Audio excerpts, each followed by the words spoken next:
Isang mapagpalang araw po sa inyo. Itago niyo na lang po ako sa pangalang Ben. May ikikwento po akong karanasan ko noong nangliligaw pa lang ako sa aking asawa. Ito pong karanasan na ito ay nangyari matagal na panahon na po. Di ko na po matandaan ng taon. Basta po di pa uso ang mga gadget at social media nun. Di keypad na cellphone at text-text pa lang kami ng asawa ko nun. Nangyari po itong karanasan ko sa probinsya ng Surigao del Norte. Doon ko din po nakilala ang aking asawa na si Ana. Di niya po tunay na pangalan. Parehas po kami taga Surigao. Pero ngayon po ay nakatira kami sa Maynila. Dahil dito namin pinili na magtrabaho parehas. At dito na din po kami bumuo ng sarili naming pamilya. Sa aking pong tansya ay nasa 20 anyos pa lang ako nung nangyari tong ikikwento ko. Nakatira po kami dati sa isang bayan sa Surigao. Di ko na po sasabihin yung pangalan ng bayan. Ayoko po kasi maging masama ang tingin sa aking kinalakihang lugar. Laki po ako sa hirap. Ang tatay at nanay ko noon ay pagsasaka ang pinangbubuhay sa aming 7 magkakapatid. Maaga din ako nabatak sa pagtatrabaho para makatulong kala nanay at tatay. Proud naman ako sa aking mga magulang dahil kahit papaano, naitatawid nila ang pang-araw-araw na buhay namin noon. Napagtapos din nila ang 3 sa aking mga kapatid, kaya hanga talaga ako sa kanila. Ako po ay first year high school lang ang naabot. Mas pinili ko po kasi na magtrabaho na lang noon, dahil mas gusto ko tulungan sila nanay sa pagsasaka. Ngayon po ay may maayos naman akong trabaho. Pati ang misis ko ay ganun din. Nakilala ko nga po pala ang asawa kong si Ana noong minsan ay dumayo ako sa isang pistahan sa kalapit na bayan sa amin. Noong panahon na yon ay madalas akong dumayo sa mga pistahan. Dahil bukod sa masaya ay madami pang pagkain dito. Kaya di ko pinapalampas sa mga pista sa probinsya namin. Sisimulan ko na po ang pagkikwento ng aking karanasan. Isang araw, may nabalitaan akong pistahan sa katabing bayan namin. Nagpa siya akong ayain ng pinaka-close kong kapatid na si Tunying para makisaya doon. Pumayag naman siya at agad kami tumakas at pumunta sa pistahan na yon. Pagdating namin sa pistahan, agad-agad kami nakikain at nakisaya doon. Nakita at nakilala ko din si Ana sa mismong araw na yon. Agad ako na humaling sa kanya at kinuha ang number nito.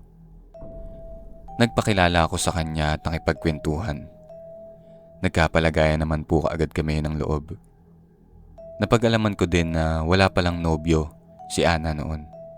Kaya lalong naging masaya ang araw na yon sa akin.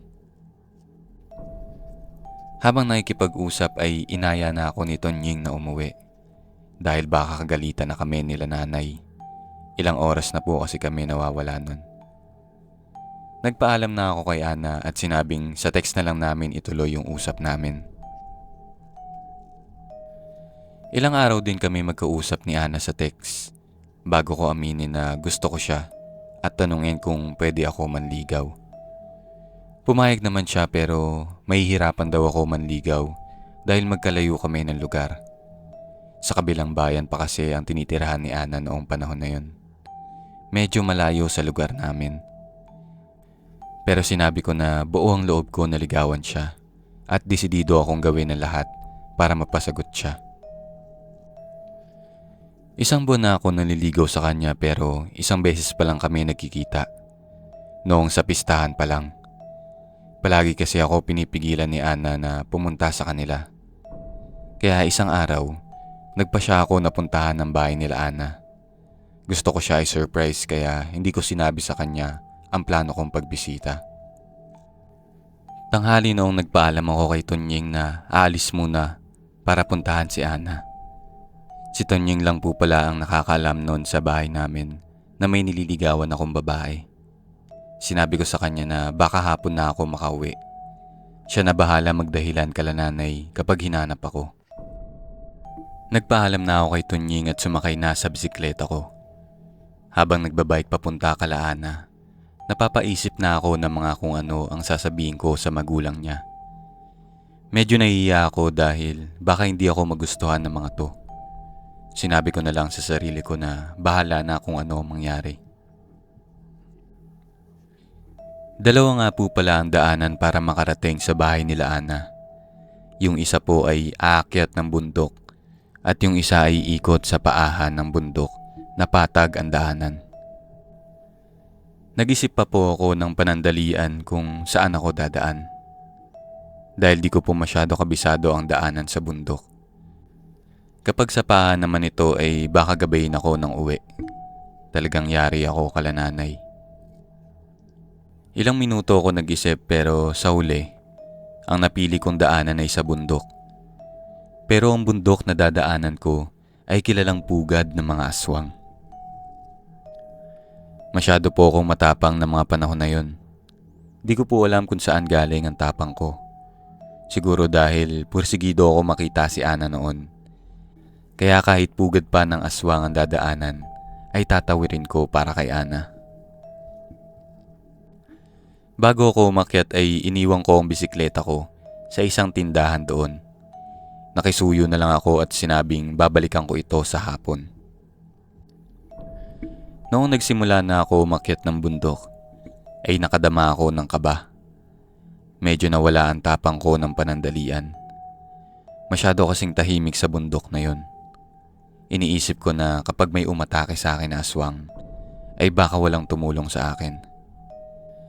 Pero nilakasan ko na lang ang loob ko dahil maliwanag pa naman at nagpatuloy na sa paglalakad. Habang naglalakad, may nakasalubong ako matandang lalaki na pababa na ng bundok. May mga dala itong sanga ng puno. Tinanong niya kung saan ang punta ko. Sinabi ko na tatawid ako pakabilang bayan. Sumagot ang matanda at sinabing, habang may liwanag pa, huwag ko na ituloy ang pag-akyat sa bundok kung gusto ko pa abutin ng kinabukasan. Natakot ako dahil naisip ko na naman yung pugad ng mga aswang. Pero nanaig yung intensyong kong makarating kala Ana. Kaya sinabi ko sa matanda na bibilisan ko lang po ang paglalakad para hindi abutin ng dilim sa bundok. Binigyan ako ng matanda ng isang maliit na pouch na kulay pula. Sinabi nito na ilagay ko daw sa bulsa ko. Protection daw ito kung sakaling abutan ako ng dilim sa bundok. Bago umalis ay sinabi sa akin ng matanda na pagdating ko daw sa tuktok ay kumanan ako at wag na wag didiretso sa mga kubong makikita ko. Sumang-ayon na lang ako sa utos ng matanda. Nagpasalamat ako sa kanya at nagpatuloy na sa paglalakad. Hindi ko po alam kung ano yung nasa loob ng pulang pouch, pero nilagay ko pa din ito sa bulsa, alinsunod sa utos ng matanda sa akin. Noong makarating ako sa tuktok ng bundok, may nakita ako mga kubo doon. Napansin kong mga nakasara ang bintana at pintuan ng mga to. Naalala ko yung utos ng matanda na kumanan ako kapag nakita ko na ang mga kubo. Kaya ang ginawa ko ay dumiretso pa din, kahit binalaan na ako. Ang naisip ko po kasi noong mga oras na yon ay baka mapalayo ako lalo kapag kumanan pa ako. Kaya sinaway ko ang utos ng matanda sa akin at dumiretso. Noong dinaanan ko na ang mga kubo, nagulat ako ng isang-isang bumukas sa mga bintana nito at may mga taong sumilip dito. Tinignan ako ng mga ito habang naglalakad. Dumiretso ako habang nakakadama ng nerbyo sa mga oras na yon. Kita ko sa gilid ng aking mata na hindi umaalis ang tingin ng mga to sa akin. Binilisan ko ang lakad ko. Gusto ko na makaalis sa lugar na yon. Pero bago ko pa malagpasan ng mga kubo, ay biglang tinawag ako ng isang lalaki mula sa bintana ng isang kubo doon. Napahinto ako ng panandalian.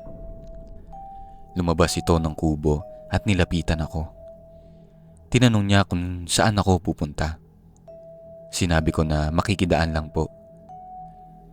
Inalok ako nito na baka gusto ko muna magpahinga ng saglit at mukhang pagod na ako. Agad kong tinanggihan ng lalaki dahil alam kong aswang ito. Inalok ako nito ng tubig pero tinanggihan ko pa din ng lalaki. Alam kong pinapain lang ako nito para abutin ang dilim sa bundok. Napansin kong nakatingin dito sa shirt ko. Naalala ko yung binigay sa akin na matanda na pulang pouch na nakalagay sa bulsa ko. Medyo lumakas ang loob ko sa mga oras na yon.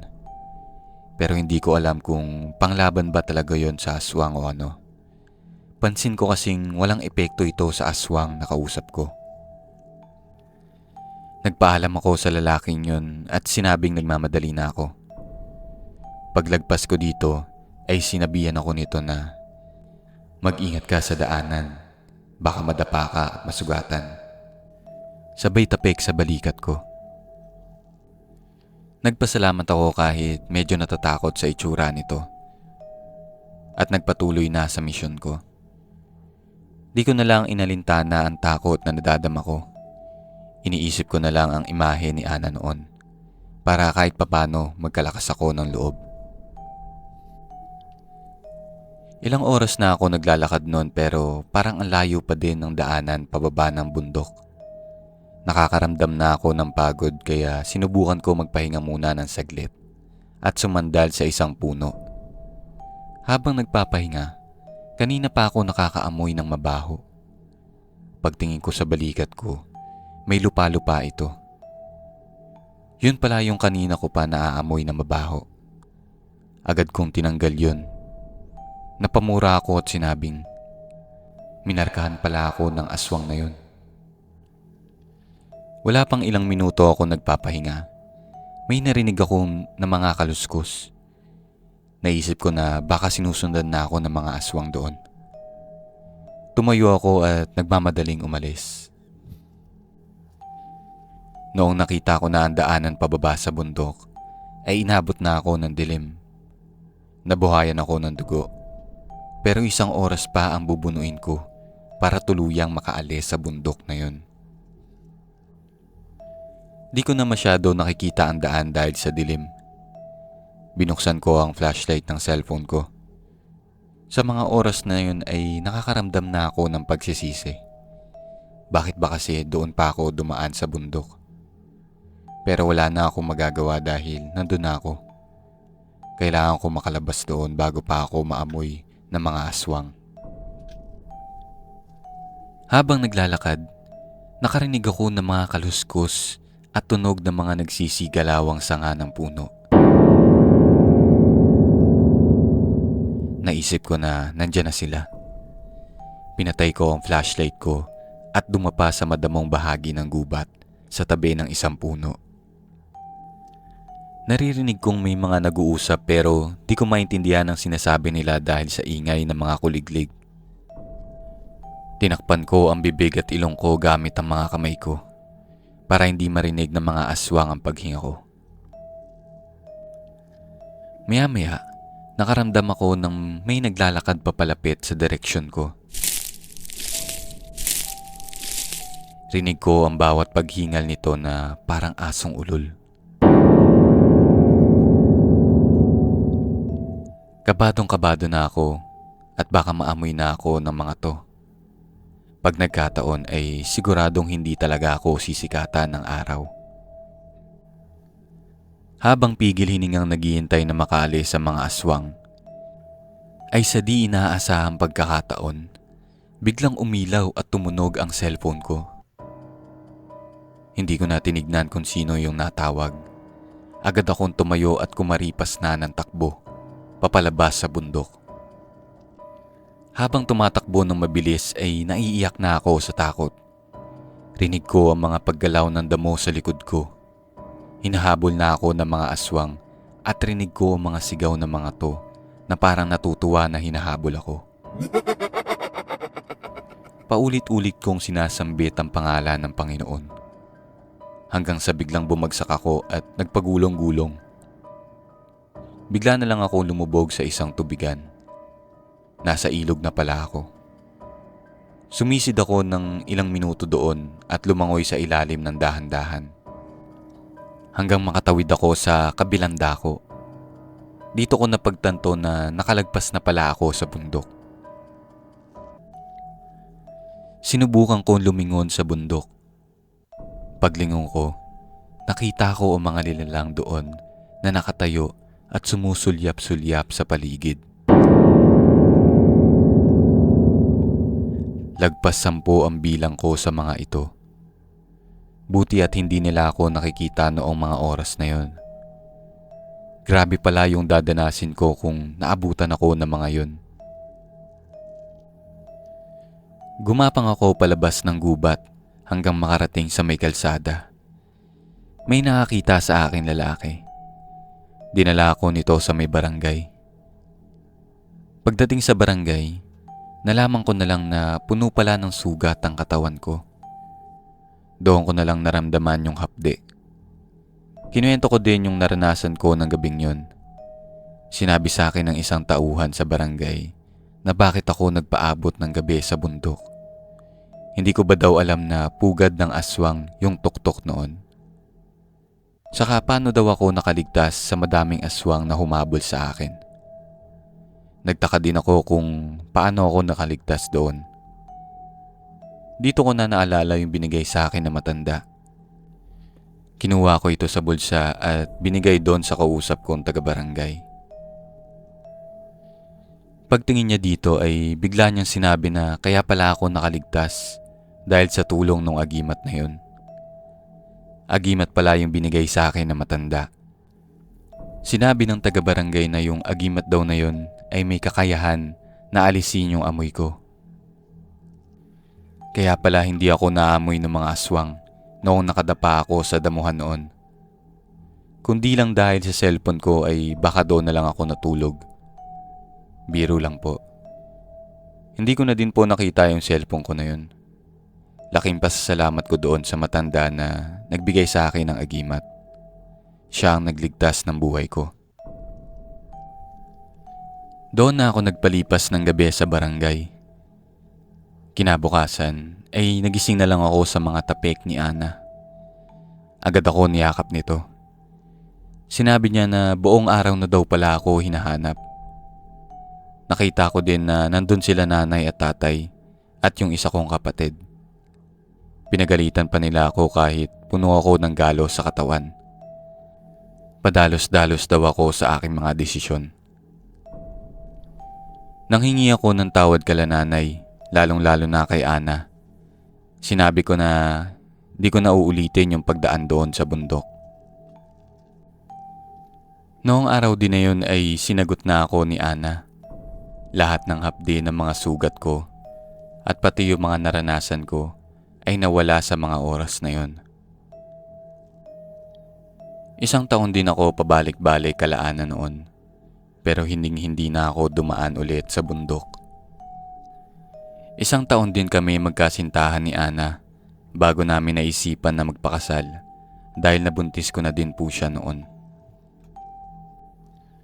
Ngayon po ay masaya kaming namumuhay dito sa Maynila. Kasama ang 3 naming anak.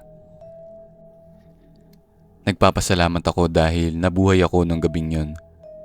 Mabuti na lang ay may agimat ako sa bulsa. Kung wala yun, ay baka naging hapunan ako ng mga aswang noong gabing yun.